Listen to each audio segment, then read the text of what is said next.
सास बहू की तकरार के किस्से तो पूरी दुनिया में मशहूर है। कुछ किस्से आपको गुदगुदाते हैं, वहीं कुछ किस्से आपको बहुत जरूरी सीख भी देते हैं। आइए एक ऐसा किस्सा ही हम जानते हैं। एक गांव में सास बहू रहती थी। दोनों में छोटी छोटी बातों पर लड़ाई होती रहती थी। सास अपना रसूख जमाने के लिए बहू को हमेशा खरी खोटी सुनाया करती थी। बहू भी कुछ कम नहीं थी, वह भी सास पर अक्सर पलटवार किया करती थी और सास को ताने मारते हुए पानी पीकर कोसती रहती थी। एक दिन गांव में संत आए। बहू ने संत की काफी आवभागत की।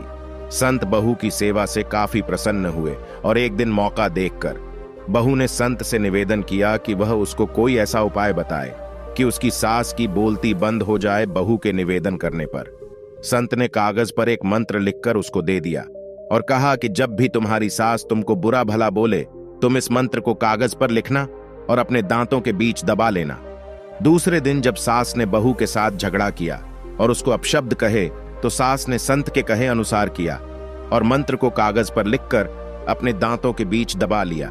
इस स्थिति में बहू सास को कोई जवाब नहीं दे पाई। यह सिलसिला लगातार 2-3 दिनों तक चलता रहा। एक दिन सास ने बड़े प्रेम से बहू से कहा कि अब मैं तुमसे कभी नहीं लड़ाई करूंगी, क्योंकि अब तुमने मेरी गाली के जवाब में गाली देना बंद कर दिया है। बहू ने सोचा मंत्र का असर हो गया है और सास ने हथियार ढाल दिए हैं। दूसरे दिन बहू संत के पास गई और कहा कि मेरी सास पर आपके दिए हुए मंत्र का असर हो गया है और उसकी सास ने अब उससे लड़ाई करना बंद कर दिया है। संत ने बहू को जवाब देते हुए कहा कि यह मंत्र का प्रभाव नहीं, मौन को असर है।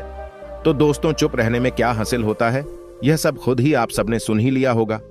तो दोस्तों, आज की कहानी आपको कैसी लगी, आप हमें कमेंट करके जरूर बताएं और वीडियो अच्छा लगे तो चैनल को सब्सक्राइब जरूर करें और अपने दोस्तों में शेयर करें। धन्यवाद।